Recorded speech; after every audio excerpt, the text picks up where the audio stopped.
The mining outpost floated on the edge of the galaxy, far from the safe worlds of the inner systems.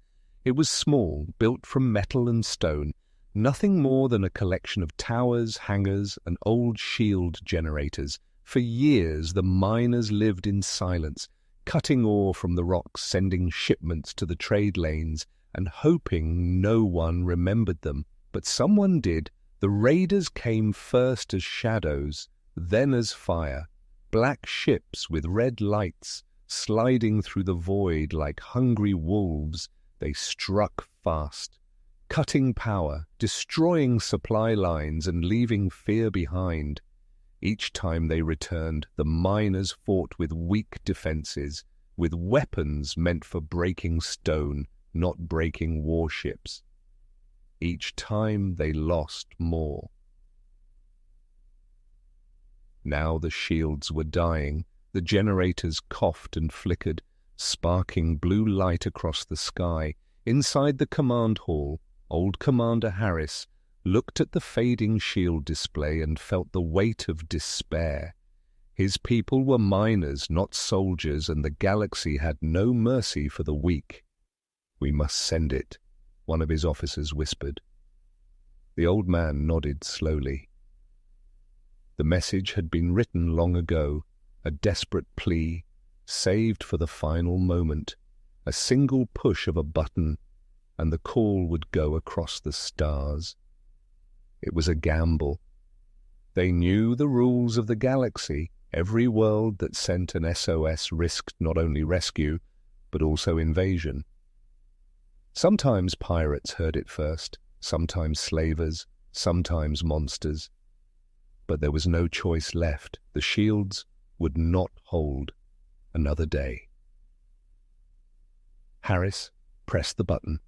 A signal burst from the outpost, bright against the dark. Simple words repeated again and again. "This is Outpost 47, under attack. Shields failing. Send aid. Repeat, send aid." The words echoed across space, moving farther, carried by systems, satellites, and relay beacons. The miners watched the transmission vanish into the void. Then they waited. Waiting was worse than the battle. Every minute dragged like an hour. Every hour stretched into fear. Would anyone hear them? Would anyone care? Days passed. The raiders had not yet returned, but everyone knew they would. Children cried in the bunkers. Families whispered about escape, though no ships were fast enough to run. Harris kept his face stern, but inside he felt hollow. He thought of his youth, when humanity believed it was climbing high into the stars. Now he saw only dust and silence. On the 5th day, the scanners lit up. A signal had arrived. At first it looked like background noise, but then the text locked on. It was not noise, it was a reply. The miners gathered in the hall, hearts racing. No one spoke. They only stared at the screen as the message played. It was not the calm voice of the inner systems, not the polished tone of a Federation officer. It was rough, deep, almost like growling. The words were short, almost cruel. "Message received," the voice said. "Stand by," then silence again. The hall felt colder. People looked at each other, their hope mixed with fear. Who had answered? What kind of being sent such a reply? No promise of help, no fleet, no supplies, just 2 words. "Stand by." Rumors spread quickly. Some said it was pirates playing a cruel game. Others swore it was the military sending their darkest unit. But a few whispered another name, a name carried across stories, warnings, and nightmares. Deathworlders. No one wanted to believe it. The Deathworlders were not allies, not rescuers. They came from planets where storms tore mountains apart, where beasts hunted men, where survival was blood and fire. Other races called them cursed, too violent, too savage. If they had answered the SOS, then help would not come as gentle hands. It would come as claws, as teeth, as weapons that burned brighter than suns. Command. However, Harris listened to the whispers, his face unreadable. He had heard the stories too, ships that vanished after Deathworlders arrived, planets that were left in silence. But he also knew one truth. No one else had answered, and the miners had no strength to refuse. That night the people of the outpost stood under the flickering shields, looking up at the stars. Some prayed, some cursed, some prepared weapons that would not matter. Above them the void stretched endless, waiting. Somewhere out there, something was coming, not aid, not mercy, but something dangerous. The SOS had been heard, and the Deathworlders were on their way. The days after the strange reply felt endless. The miners worked with quiet fear, repairing shields with trembling hands, stocking weapons that could never win a fight. Children stopped asking questions as if they already knew the answers were too heavy for their parents to give. Every eye turned to the skies above the cracked metal roofs, searching for a sign. Would it be hope, or would it be death? On the seventh day, the scanners screamed. Alarms echoed through the command hall, red lights flashing against the steel walls. Technicians rushed to their consoles, their voices breaking with panic. "Object detected! Large mass! Inbound trajectory!" one of them cried. Commander Harris leaned forward, his old bones stiff, his heart suddenly beating faster. "Identify," he ordered. The screen flickered, lines of numbers dancing across it. At first, the system could not classify the ship. It was too big, too strange, too alive. Finally, one word appeared. Unknown. The miners stared in silence. Then, slowly, the black shape came into view. Against the light of the distant sun, the ship looked like a shadow carved from nightmares. It moved with slow, deliberate power, like a predator stalking prey. Its hull was scarred, marked with deep burns and jagged dents, evidence of battles survived, not battles avoided. The miners felt the weight of its presence pressing down on them even before it entered orbit. "This is not a rescue ship," someone whispered. They were right. It was not white and clean like the aid vessels of the Federation. It was not a transport full of supplies and medical teams. It was dark, jagged, and heavy, its edges sharp as blades. It looked less like a machine and more like a beast of metal, armored and hungry. The people watching it knew instantly this was not salvation, this was power. The outpost sent hails, dozens of them. "Identify yourself," Harris ordered, his voice rough but steady. No reply came. "Unknown ship, state your purpose," the officers repeated. Still, only silence. The vessel circled slowly, watching, scanning, as if it were judging the outpost and the people within. Hours passed, and the silence grew heavier. The miners began to whisper again. "Why doesn't it answer? Are we already dead? What if it's waiting for something?" Finally, as the sun dipped behind the rocks of the barren world, a voice filled the speakers. It was deep, calm, and cold. "Stand by," it said again, the same words as before. Then the channel closed. No explanation, no promise, no comfort, only two words that felt heavier than any speech. Commander Harris clenched his fists. If these were Deathworlders, then their silence was not an accident. They spoke only when they chose, and when they spoke, their words were sharp as knives. He tried to steady his officers, but fear was growing faster than discipline. One man shouted that they should fire their missiles. Another begged to prepare escape pods. A woman cried that they should kneel, surrender, show submission. But Harris stood tall. "No one fires," he said firmly. "No one flees." His voice carried across the hall, strong despite the fear in his chest. "If this is who I think it is, running will only make us prey." The ship moved lower, sliding into orbit, its engines burning with silent flame, its shadow pass. Set over the outpost, casting the towers and hangars in darkness. Children screamed, dogs barked, alarms rang again, but the ship did not fire. It simply remained above them, watching. Every hour that passed felt like a trial. The people slept in shifts, if they slept at all. They lived under the shadow of something that was not friend, not yet enemy, something far beyond them. Then, on the second night, the raiders returned. Black ships with flashing red eyes sliding fast toward the outpost. The miners panicked. They knew they could not fight again, not with shields failing, not with weapons that barely scratched armor. But before the outpost even fired a shot, the unknown ship moved. It came alive, engines roared, thrusters burned, and the beast of metal dove down like a hawk on prey. The raiders opened fire, but their shots splashed harmlessly across its hull. The Deathworlder ship, if that's what it was, unleashed weapons no one had ever seen, bolts of light that tore through shields, bursts of energy that split ships in half. It moved with brutal precision, no wasted motion, no hesitation. Each raider ship was cut apart, shredded like paper before claws.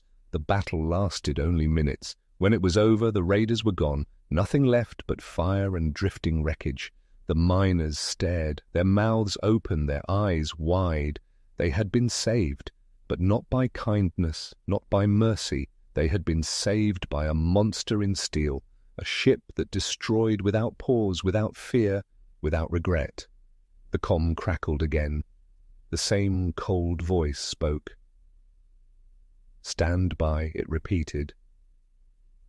And then, silence. The people of the outpost did not cheer. They did not celebrate. They only stood in the shadows, shaking. For the first time, they truly understood. The SOS had not brought aid. It had brought something far more dangerous. The Deathworlders had arrived, and whatever came next, there would be no turning back. For 2 days after the battle, the strange ship remained above the outpost. It did not leave, it did not speak, it simply circled in silence. The miners lived in constant fear, unable to rest, unable to understand. They had seen the power of the ship. They had watched it tear apart the raiders like a predator, playing with fragile prey. But now they asked themselves, was that power used for them or against them? Commander Harris stood in the command hall, his eyes fixed on the main screen. The image of the black ship hung there like a shadow that never faded. Every hour he ordered a new hail to be sent. Every hour there was no answer.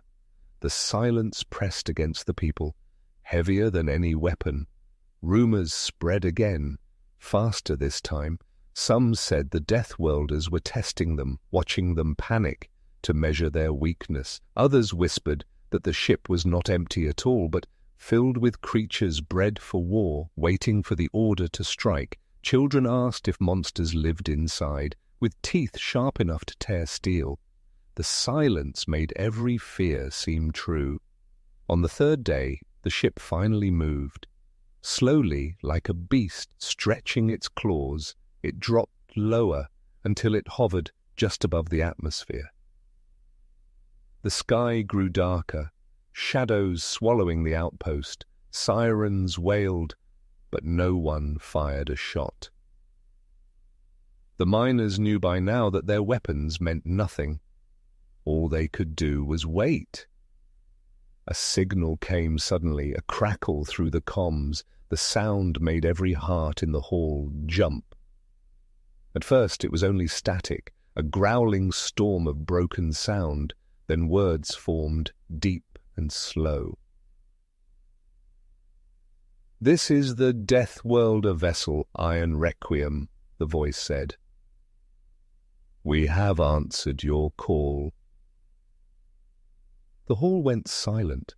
Men and women stared at the speakers. The voice was not human, not soft, not polite. It carried weight, like stone grinding against steel. Every word seemed chosen not to comfort, but to command. Commander Harris forced himself to respond. "This is Outpost 47, he said. "We thank you for defending us from the raiders, Maywening." He asked, "Your terms?" His voice shook at the end, and he hated himself for it. But the silence on the other end made the fear worse. Then the reply came. "We do not rescue," the Deathworlder said. "We do not give aid." The words cut through the hall like a blade. The miners gasped, their hope breaking apart. "If not aid, then what was this?" The voice continued. "We came because your signal reached us," it said, "and because weakness spreads like a sickness. If left alone, your death would invite more raiders, more scavengers, until the disease touched our space. We do not allow disease." The hall trembled with whispers. So this was not mercy, not even alliance. It was something else, something darker. The Deathworlders had not come to save. They had come to contain, to burn away weakness before it spread. Commander Harris swallowed hard. He had to ask the question that weighed on every soul.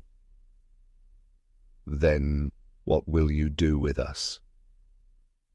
The reply did not come quickly. The pause stretched like an open wound. Finally the voice answered. "You will stand," it said. "You will endure. If you fail, you will be erased." The words echoed in the hall. People cried out, some in terror, some in anger. One officer shouted, "That's not aid, that's a threat." But Harris raised his hand, silencing them. He stared at the screen, his jaw tight. "What do you want from us?" he asked. "What is your purpose here?" The voice was calm, colder than ice. "Our purpose is survival," it said, "and survival is earned, not given."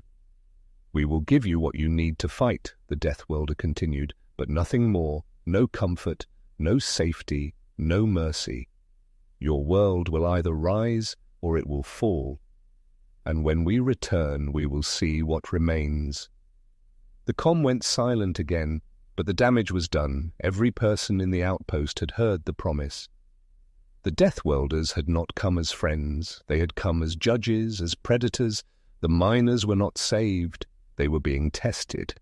Outside, the Iron Requiem moved once more, its massive form blocking the stars. Hatches opened along its side, and strange containers dropped slowly toward the outpost. They landed with dull thuds, shaking the ground. Inside were weapons, alien weapons, heavy and sharp, tools meant for killing, not defending. The miners gathered around them, afraid to touch, afraid to refuse. The message was clear: fight or die. Commander Harris stood above the crates, his eyes hard. He had begged for rescue, and instead he had been handed judgment. His people looked to him, their faces pale, their eyes desperate. He spoke quietly, but every soul heard him. "We have no choice," he said. "We will use what they gave us, and we will survive." Above them, the Iron Requiem lingered, silent, watching. Like a hunter waiting to see if its prey would run, or if it would learn to bite. The crates sat in the dust like silent beasts. Their metal skins glowed faintly with strange symbols, lines that pulsed like veins carrying fire. No one dared touch them at first, as if the weapons inside would burn any hand that reached. The outpost was quiet. too quiet. Even the children stopped crying, sensing something heavy in the air. Finally, Commander Harris gave the order. "Open them," he said, his voice low. Engineers moved forward, prying the locks. The metal cracked with a hiss, and the lids fell away. Inside were weapons unlike anything the miners had ever seen. Some looked like rifles, but heavier, the barrels black as night. Others were long blades, jagged and cruel, their edges humming with unseen energy. One crate held small orbs that pulsed with red light. The air around them seemed to hum, as if the weapons themselves were alive. Fear swept through the crowd. These were not tools for defense. They were tools for destruction, weapons built not to protect, but to kill. Some miners stepped back, shaking their heads. "We can't use these," one man whispered. "They're cursed," said another, but Harris only stared. Red, his face unreadable. "They gave us no choice," he said.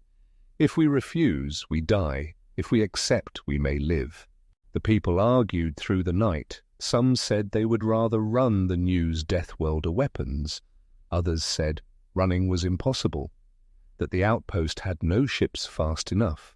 A few, their voices trembling, said they would rather die free than live under the shadow of monsters, but Harris silenced them with one question.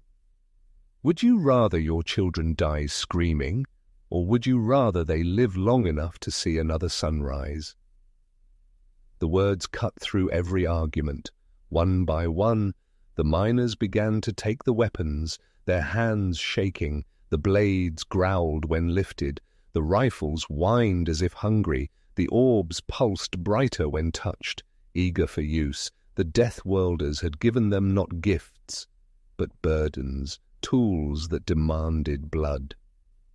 2 nights later, the test came. The raiders returned, larger in number, hungrier, angrier after their last defeat. Their ships descended like vultures, dozens of them, their engines roaring against the night sky. The miners panicked, but this time they did not run. They held the strange weapons in their hands, their hearts pounding like drums. The shields of the outpost flickered weakly, already half dead. The raiders laughed over the comms, promising slaughter, but the Deathworlder ship did not move. It only circled above, silent, watching. The miners understood. This was their trial. The Iron Requiem would not fight for them again. Now they had to prove themselves. The battle began with fire raining from the sky. The raiders struck first, blasting the shields, tearing holes through metal towers. Miners screamed as the ground shook. But Commander Harris roared, "Hold your ground!" And for the first time they fought back with weapons not their own. A miner named Jace lifted one of the heavy rifles. It growled in his arms, kicking like a living beast. He fired at the sky, and a bolt of dark energy tore through a raider ship, splitting it in half. The people gasped, the sound filling them with both terror and hope. Another miner hurled one of the red orbs. It struck the ground near a group of raiders who had landed. The orb pulsed once, then exploded in a storm of fire, burning everything within its reach. The night turned red. Screams filled the air. The weapons were terrible, but they worked. Each shot from the rifles ripped through armor. Each swing of the jagged blades left nothing standing. Each orb turned the battlefield into chaos. The miners were no longer workers, no longer victims. They became predators. They fought like people who had no choice but to kill. Still, the raiders fought back with savage fury. Ships strafed the outpost, burning metal, collapsing buildings. Miners fell, their blood mixing with the dust. But the others pressed forward, their fear turning into something else, into rage, into survival. From above, the Iron Requiem watched, its shadow stretched across the battlefield, silent, judging. The Deathworlders made no move to interfere. They only observed, measuring the humans not by their cries but by their will to fight. Hours passed, though it felt like days. when the last raider ship fell from the sky, torn apart by the miners' new weapons. Silence returned to the outpost. The ground was scorched, bodies lay in the dust, the air stank of smoke and blood. The miners stood shaking, their faces pale, their hands covered in ash and sweat. They had survived, but at what cost? The weapons in their hands hummed softly, as if pleased, as if feeding on the violence they had unleashed. Then, once again, the comm crackled. The Deathworlder voice filled the hall, cold and sharp. "You have stood," it said. "You did not break. But this is only the beginning." The people trembled. They wanted to scream, to curse, to beg for peace. But deep inside, something had changed. They were no longer helpless miners. They had tasted survival, and once survival is tasted, it cannot be forgotten. Commander Harris looked at the wreckage, at the weapons, at his people. He knew the truth now. This was not rescue. This was not charity. This was a test. And the Deathworlders were not saviors. They were judges, silent, merciless, unblinking judges from a harsher world. And the humans of Outpost 47 had only just begun to face their judgment. The battlefield still smoked. Ash covered the ground. Twisted wrecks of raider ships burned in the distance. The miners stood among the ruins, their new weapons humming in their hands. Some wept for the dead. Some laughed in disbelief. Some simply stared into the sky. They had survived, but survival tasted like blood and iron, not victory. Above them, the iron requiem moved slowly, casting its long shadow across the broken outpost. It had not fired a single shot, yet its presence had been heavier than any weapon. Every miner knew the truth now. The Deathworlders had saved them once, but this time they had forced them to save themselves. Inside the command hall, the comms flickered alive again. The voice returned, deep and calm. "You have endured," it said. "Your fear did not chain you. Your weakness did not drown you." There was a pause, and then the voice sharpened. "But understand this, humans. What you faced tonight was only a spark, not the fire." The miners listened in silence, their faces pale under the glow of the screen. The Deathworlder continued. "Out here, the void does not forgive, it does not forget. Every weakness you show will be hunted. Every mistake will be punished. This galaxy feeds on the fragile." "You sent an SOS," the voice went on. "You begged for rescue. That was your mistake. Rescue does not exist, not for our kind, not for yours." Whispers spread in the hall. Some lowered their heads in shame. Others clenched their fists in anger. But no one spoke against the voice. The weight of it pressed too heavy. The Deathworlder paused, then spoke again, slower, sharp. "We came not because we are merciful, but because we know the truth. Weakness is a disease. Left alone, it spreads, it infects others, it consumes. We do not allow weakness to grow near our worlds, not ever." The words struck like knives. The miners were not allies, not partners, not even friends. To the Deathworlders, they were a potential infection, and the cure was brutal: either grow strong or be erased. Commander Harris forced himself to step forward. His hands trembled, but his voice did not. "If that is true," he said, "why give us weapons? Why test us instead of simply destroying us?" For a long moment there was only silence. Then the voice returned, and this time it carried a weight that made every soul shiver. "Because you remind us of ourselves," the Deathworlder said.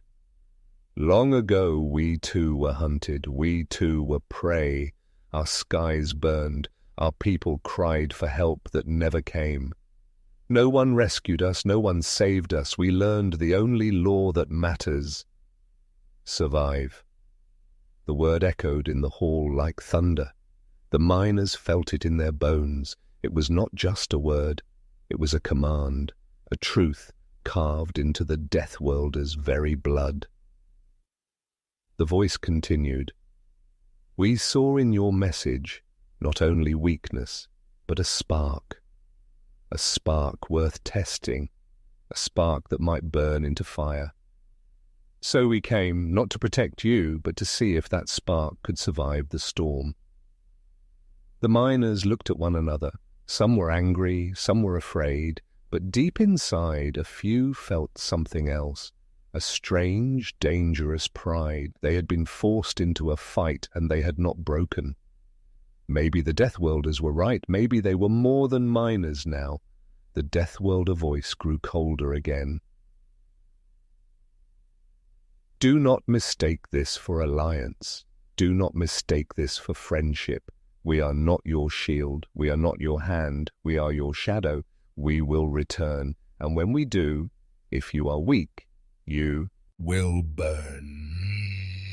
The comm cut out, leaving silence. No one moved, no one spoke. The miners stood frozen, the echo of those words still heavy in their chests. That night, fear and fire spread through the outpost. Some cursed the Deathworlders, calling them monsters, demons in steel. Others whispered that perhaps the Deathworlders were right, that the galaxy would never spare the weak. Children clutched their parents, asking if the shadows in the sky would eat them. Parents had no answer. Harris walked the ruined streets, watching his people. He saw their fear, but he also saw something new in their eyes. A steel that had not been there before. He thought of the voice, of the word that echoed still, survive. And he wondered if perhaps the Deathworlders had already begun to change them. Above, the iron requiem lingered for one more day, then slowly rose. Its engines lit the night sky, and its vast shape drifted back into the darkness. It did not say farewell, it did not promise return, it simply left, like a storm rolling away, leaving wreckage in its wake. The miners stared at the stars long after it vanished. Some prayed for it never to return. Others prayed it would, because now they understood. Their SOS had not brought saviors, it had brought judges, and those judges had given them a warning sharper than any blade. Stand or fall, survive or be erased. The outpost lay in ruins, but it still stood. The air was heavy with the smell of smoke and oil. The ground was scarred, marked by craters where the raiders had fallen. Every corner of the colony bore wounds, but the people still breathed, and that perhaps was the cruelest gift of all. The Deathworlder ship was gone, its shadow no longer hanging above them. But its presence had not vanished. It lingered in the weapons left behind, in the whispers of the survivors, in the silence between every heartbeat. The words of the voice echoed in every mind: survive or be erased. Commander Harris walked through the streets, his boots crunching on broken glass. The miners greeted him with hollow eyes, some filled with fear, others with fire. He stopped at a crate of weapons, still glowing faintly with red light. Children stared at them with wide eyes. Mothers pulled them back. Fathers looked away. The choice was there for everyone to see, to embrace these tools of monsters, or to reject them and risk death. In the council chamber, the argument raged. Leaders shouted across the table, their voices sharp with anger and fear. "We cannot use these weapons," one cried. "They are cursed, they are poison. They will change us into Deathworlders ourselves." Another slammed his fist down. "If we throw them away, we are already dead. The raiders will return, the Deathworlders will return, and both will kill us if we remain weak." The room shook with voices, but no answer came. Harris sat in silence, his eyes heavy. He remembered the faces of the dead, the screams of the living, the smell of blood in the dust. He remembered the Deathworlder words, sharp as a blade, "Survive." It was not advice, it was law. Outside, the people practiced with the weapons. The rifles growled when fired, their recoil bruising shoulders. The blades hissed when swung, cutting stone like paper. The orbs pulsed with light, dangerous even to those who held them. The miners were clumsy at first, workers holding tools too heavy for their hands. But each day they learned, each day they grew, and with every shot, every swing, something inside them hardened. Yet fear grew with strength. At night, people whispered in the bunkers. They spoke of the Deathworlders watching from the dark, measuring their every action. They feared the weapons were not gifts but traps, that each time they used them they became less human, more like the shadows above. Harris listened to these whispers, but he said nothing. He knew the truth. There was no turning back. The Deathworlders had given them now a path to peace, only 2 doors, survival or death, and the outpost had already stepped through one weeks past. The shields were rebuilt, stronger than before, powered by strange cores found in the Deathworlder crates. Towers were raised, weapons mounted, patrols set. The outpost was no longer just a mining station. It was becoming something else, something harder, something sharper. The people walked taller, their eyes colder. Even the children learned to hold the small blades, their tiny hands trembling but determined. Then the warning came. Scanners picked up movement at the edge of the system. Not raiders this time. Something larger, something organized. Dozens of ships, heavy and armed, moving in formation. The officers stared at the screens in terror. "This isn't raiders," one whispered. "This is a fleet." Panic spread through the outpost. If the raiders had been wolves, this was an army of lions, and now the miners had to face them, with nothing but weapons they barely understood. Above them the stars seemed to grow darker. Every eye turned upward, searching for the iron requiem. But it was gone. The Deathworlders had abandoned them to their trial, just as they had promised. In the council chamber, the voices rose again, louder, sharper. "Abandon the outpost!" one shouted. "Run, scatter! Maybe some of us will live!" "Fight!" another yelled. "Fight with what we've been given. Prove we are not weak." The arguments tore at the air, but all turned to Harris in the end. The old commander stood slowly, his face lined with shadow. He looked at his people, at their scars, at their trembling hands clutching Deathworlder blades, and he spoke with a voice that carried across the hall. "There is no running," he said. "There is no rescue, no mercy, no second chance. We stand or we fall, we survive or we vanish." The words silenced the room. Even the children, listening from the halls outside, felt the weight of them. And in that silence, a choice was made. The miners would fight, not because they wanted to, not because they believed in victory, but because there was no other path left. That night, under the dim stars, the people of Outpost 47 armed themselves. Men, women, and even the oldest among them carried weapons that hummed with alien power. The air was thick with fear, but also with something else, something harder: resolve. Far above, the fleet drew closer. Its engines lit the void with fire. Its weapons glowed red, The storm was coming, and the miners, once only workers in the dark, stood waiting with Deathworlder tools in their hands, ready to prove if they could endure, ready to face their trial.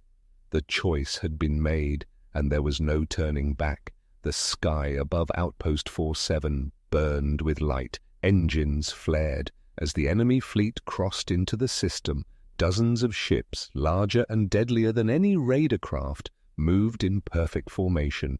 Their weapons glowed red, their hulls black as shadow. It was not an attack of desperation, but an execution. The miners had sent an SOS, and now the galaxy had answered, not with help, but with war. Alarms screamed through the outpost. Men and women rushed to the walls, grabbing Deathworlder rifles and blades. Children were hidden in bunkers, though even they gripped small knives, unwilling to wait quietly. The old mining station had become a fortress, a place where survival was no longer a hope, but a command. Commander Harris stood on the watchtower, his face lit by the glow of enemy ships. His hands trembled, but his voice did not. "Remember their words," he shouted, his voice echoing across the walls. "Survive or be erased."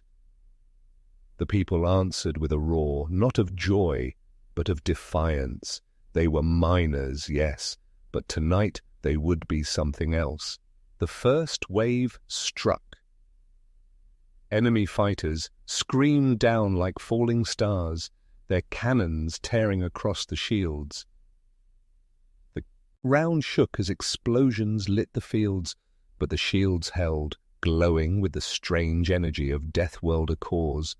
On the walls, miners raised their rifles. The weapons growled, spitting fire that tore enemy ships apart. The recoil bruised shoulders, but no one faltered. Blades hissed as raiding craft landed. The enemy poured out, armored, snarling, armed with cruel weapons. But the miners charged to meet them. Iron clashed with alien steel. Sparks flew, blood spilled for every miner that fell. Two more rose behind them. They fought not with skill, but with fury. The fury of people who had nothing left to lose. The battle raged for hours. The sky thundered with explosions. The ground shook with fire. The air was filled with screams, both human and alien. The outpost burned, but it did not break. Every street became a battlefield, every home a fortress. Children threw firebombs from rooftops. Elders struck with blades they could barely lift. The weak did not hide. They fought because there was no hiding left. From the shadows of space, a new light appeared. The Iron Requiem. The Deathworlder ship had returned, its vast frame cutting across the stars. The miners saw it and cried out, hope flickering in their hearts. But the ship did not fire. It only watched, its dark hull silent. The voice echoed once more, cold and sharp. "This is your trial," it said. "Show us if you are prey or predators." The enemy fleet pressed harder. Capital ships rained fire on the shields, cracks spreading across the barrier. Harris knew they could not hold forever, but something inside him shifted. If this was a trial, then they would not beg. They would not send another SOS. They would fight until only ashes remained. He raised his blade. "Fight!" he roared. "Fight for every stone, every breath, every child." The people screamed with him, their voices a storm louder than the guns, and they charged. The shields shattered. The enemy flooded in, but the miners did not falter. Streets became rivers of fire. Alleys became traps. Deathworlder, more. Rifles tore holes through armored ranks. Blades split through bone and steel. The outpost was drowning in blood, but the miners stood tall. Every second they lived was stolen from the jaws of death. Then came the moment the enemy flagship descended, massive, armored, bristling with weapons. It hovered above the outpost Like a mountain of iron, its cannons charged, ready to erase the colony in a single strike. The people looked up, their weapons useless against such power. Harris raised his eyes to the sky. If this was their end, they would face it standing. The flagship fired, but before the blast struck, the sky tore open. The iron requiem moved, its weapons awakening for the first time. A storm of fire poured from its cannons, beams of light slicing the flagship apart. The enemy ship split in two, burning as it fell into the void. The Deathworlders had spoken their judgment. The miners had endured long enough, fought hard enough. They had proven they were not weak. Silence fell as the enemy fleet broke. Leaderless, terrified, they scattered into the stars. The battle was over. The outpost still burned. Bodies lay in the dust, but it still stood. The people had survived. The comms crackled one final time. The Deathworlder voice returned, not cold, not warm, but sharp. You have faced the fire, and you did not break. You are not prey, not anymore. You are young, you are fragile, but you are ours now. You will stand, or you will burn with us. The words struck deeper than any blade. They were not a promise of peace, not a vow of friendship. They were a chain, forged in blood and fire. The miners had survived their trial, but in doing so, they had stepped onto a darker path, a path that led to war, to fear, to strength. The iron requiem turned, drifting back into the void, its shadow fading, its presence leaving a mark on every soul below. The people of Outp. Ost-47 stood among the ruins, their weapons still in hand. They were no longer miners, they were something else now, something the galaxy had not expected.